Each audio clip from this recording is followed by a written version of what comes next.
Police বাহিনীর উপরে জনগণের আস্থা নেই। পুলিশ বাহিনী আমাদের অতীব জরুরি।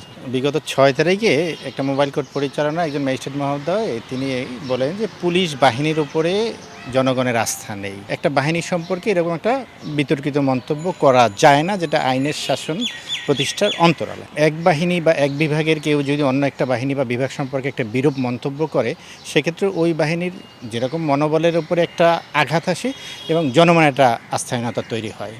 এখন পুলিশ বাহিনী আমাদের অতীব জরুরি। যদিও প্রিভিয়াস সময় আমরা পুলিশের কিছু ঊর্ধ্বতন কর্মকর্তাদের মানে উচ্চাভিলাষী পরিকল্পনা বা উচ্চভিলাষী দৃষ্টি বা লোভের কারণে অনেকেই বিতর্কিত হয়েছে, বাট এটা পার্সোনালি, এখানে বাহিনীর সাথে সম্পৃক্ত নাই এবং তাদের বিচারও হচ্ছে।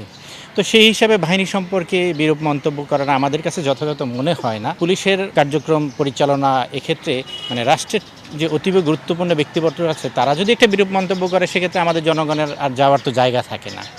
তো এই বিষয়টাই আমরা আসলে মহামান্য কোর্টের দৃষ্টি আকর্ষণ করছি যে একটা বাহিনী সম্পর্কে বিরূপ মন্তব্য করলে এটা আমাদের আইনের শাসনের একটা পথে একটা ব্যাঘাত সৃষ্টি করে এবং মানুষের যে একটা আস্থা, সেই আস্থাটায় অনেকটা ঘাটতির সৃষ্টি হয় এবং যে বাহিনীতে যারা আছে তাদেরও একটা মনোবল ক্ষুণ্ণ হয় যে বিচার বিভাগের কোনো কর্মকর্তা বা আইন বিভাগের কোনো কর্মকর্তা আমাদের সম্পর্কে এরকম কথা বলে, তাদেরও একটা মনোবল ক্ষুণ্ণ হয় এবং তাদের কার্যক্রমেও ব্যাঘাত ঘটে। এই বিষয়টাই আমরা মূলত উচ্চ আদালতে দৃষ্টিগোচর করার চেষ্টা করতেছি যে যাতে যিনি এর জন্য দায়ী বা তিনি যদি দায়ী হয়ে থাকে, একটা যথাযথ ব্যবস্থা গ্রহণ করার জন্য একটা ডাইরেকশন চেয়েছি আমরা কোর্টের কাছে।